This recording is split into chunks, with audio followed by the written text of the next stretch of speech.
Selamat siang. Saat ini saya akan mempraktekkan cara penggunaan Unitec Sky 8000 unit detektor monitoring untuk gas sulfur. Baiklah, penampakan dari unitnya seperti ini. Dari depan displaynya sudah besar, sekitar 3 inch, kemudian ada tombol 3 tombol, menu escape dan tombol untuk mencetak data, tombol printer, kemudian di sini ada tombol navigasi. Kemudian untuk di sampingnya ada port untuk mencas ulang unit, kemudian port USB normal untuk proses perpindahan data, kemudian untuk tombol on off untuk menghidupkan dan mematikan unit. Lalu pada bagian belakang di sini ada mini printernya, kemudian ada inlet untuk jalur hisap, nipple hisap dan nipple flow, gas keluar. Nipple hisap dilengkapi dengan dust filter.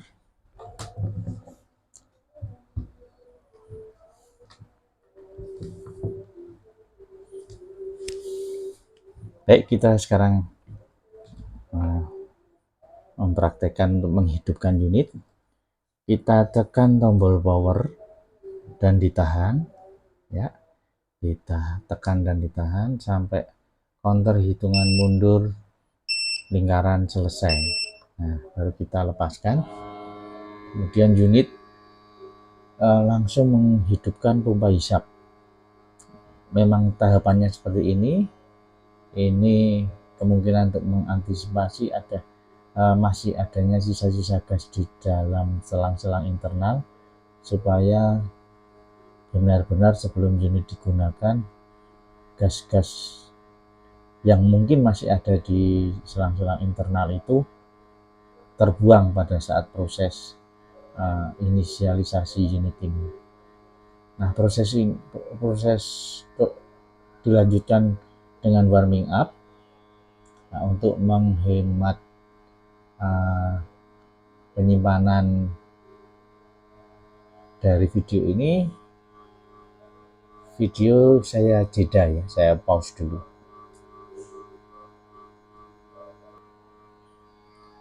Nah, proses warming up sebentar lagi selesai. Di sini ada pemberitahuan bahwa untuk memastikan keakuratan, jadi proses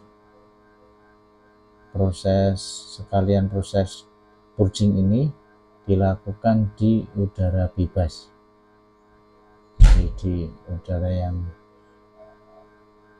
tidak sedang mengandung gas tertentu.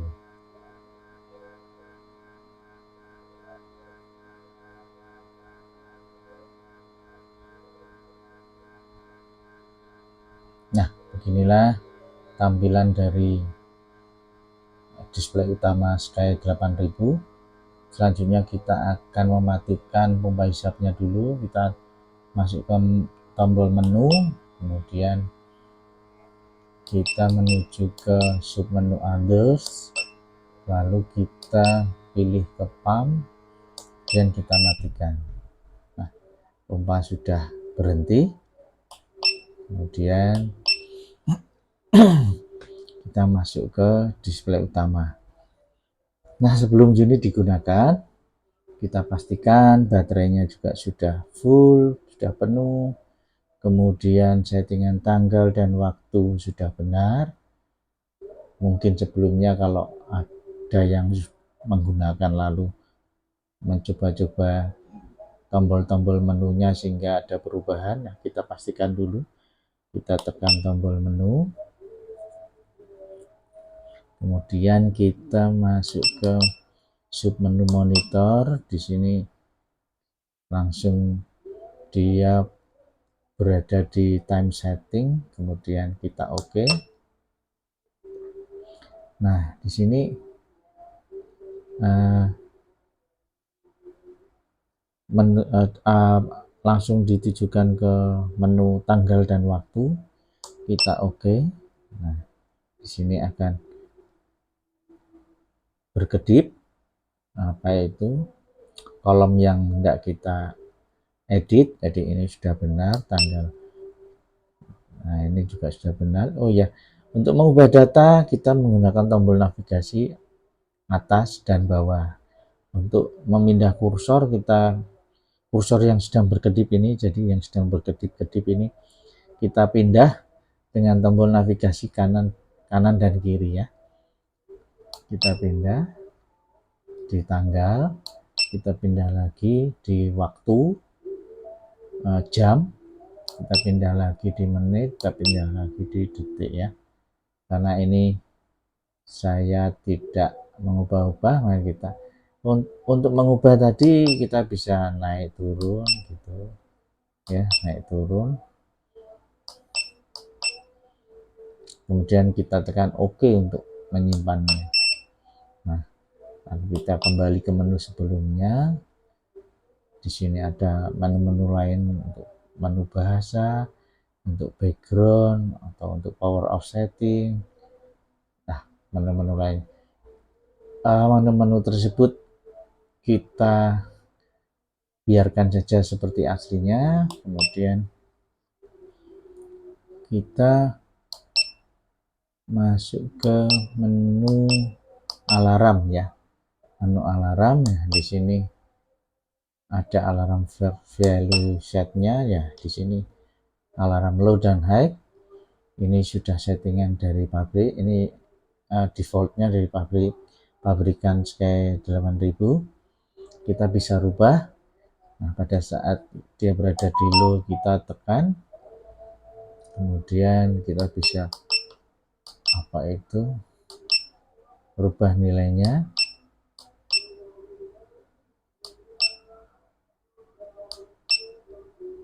Kita bisa pindah kursor yang berkedip, lalu kita tekan enter untuk menyimpan atau tombol OK. Kemudian kita pindah ke high juga seperti tadi untuk perubahan nilainya. Nah, lalu setelah selesai bisa kita simpan dengan tombol OK. Kemudian kita tekan tombol escape untuk kembali ke menu selanjutnya. Di sini ada beberapa submenu lagi dari alarm type, itu indikator-indikator ya. Jadi pada saat alarm itu dia lampu saja atau sound saja atau keduanya. Pada di sini ini keduanya menyala, jadi untuk lampu dan buzzernya menyala. Untuk pemilihannya kita pakai tombol navigasi naik turun, kemudian baru kita enter atau kita OK. Kita kembali ke menu selanjutnya. Untuk alarm mode itu juga bisa kita setting. Jadi di sini low alarm range atau high alarm range, tapi kita biarkan saja di automatic saja. Kemudian comfort bit biarkan saja. Lalu di sini di menu data login ya, kita pastikan log functionnya tercentang, jadi ini artinya aktif, jadi dia unit ini sudah proses penyimpanan datanya aktif dengan log interval, jadi jangka waktu penyimpanan di sini tersetting setiap 30 detik sekali, 30 second, jadi setiap 30 detik di unit ini akan menyimpan data. Kemudian untuk log type yaitu adalah data yang disimpan itu data live data. Live data itu data yang ditampilkan di display utama tadi. Nilainya tadi itu misalkan pada saat jatuh ke 30 detik pertama dia akan tersimpan gitu. atau bisa juga alarm data. Jadi pada saat data itu mencapai nilai alarm yang ditentukan tadi, maka dia akan tersimpan. Kalau proses setting penyimpanannya di log type-nya ini pada posisi alarm data. Nah, kita posisikan di live data aja. Nah, kemudian untuk kembali ke menu selanjutnya kita tekan tombol escape. Nah, untuk memulai proses sampling, kita hubungkan selang inlet yang ada dust filternya ini ke selang fumigasi yang sudah disiapkan. Sebaiknya selang fumigasi disiapkan dua ya, jadi yang satu untuk pengukuran, yang satu untuk kembali ke objek fumigasi lagi. Nah, supaya gas yang dikeluarkan oleh unit ini tidak terhisap oleh user, jadi oleh user yang sedang memonitoring konsentrasi gas sulfur. Nah, setelah itu kita tekan tombol menu untuk masuk ke menu others untuk mengaktifkan pompanya. Nah, kita tekan OK, lalu pompa aktif. Nah, pump set succeed. Nah, pompa aktif, kemudian kita kembali ke display utama.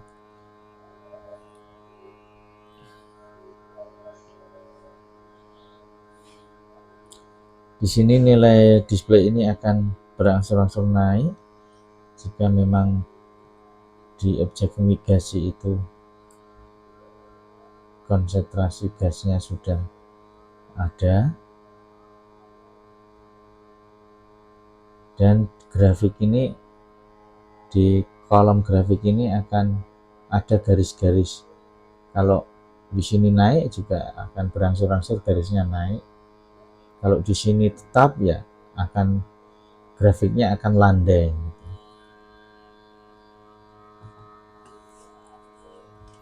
Nah, seperti itu. Nah, jika kita sudah mendapatkan data tadi, intervalnya disetting di 30 detik.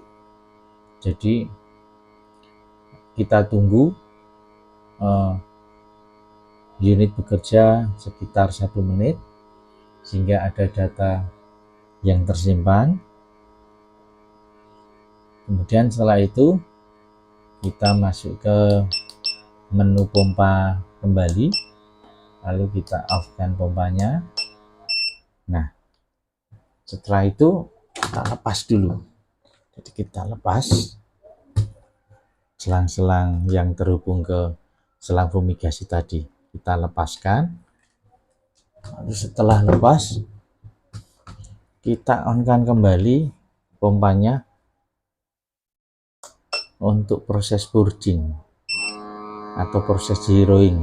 Nah, untuk memastikan proses zeroing berjalan, display dari display utama ini yang tadi sudah dapat nilai kan berangsur-angsur turun.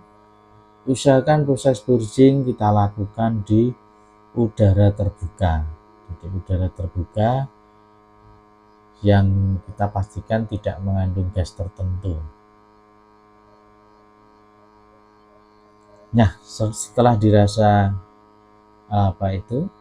setelah kita lihat displaynya menunjukkan angka 00, lalu kita matikan pompa hisapnya kembali.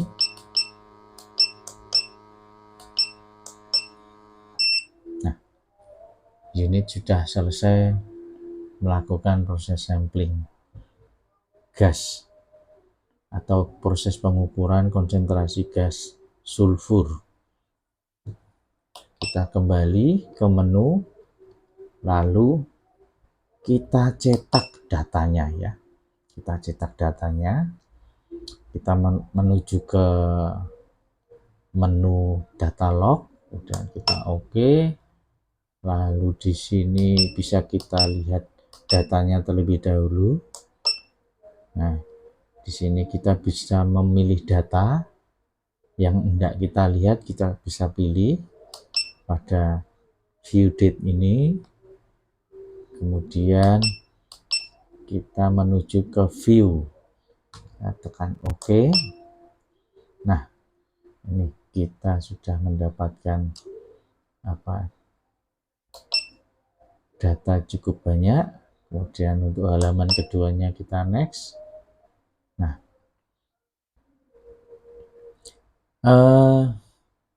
di sini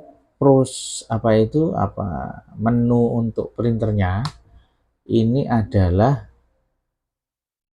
pada settingan current page ya. Artinya yang terprint nanti adalah yang tampil di layar ini. Jadi yang tampil di layar ini yang akan di print. Nah, kita coba untuk mencetaknya, kita tekan tombol ini ya, tombol PS. Kita tekan tombol PS, kita lihat proses pencetakannya. Nah, di sini ini proses pencetakannya satu halaman terakhir tadi. Kita lihat datanya. Nah, datanya sama.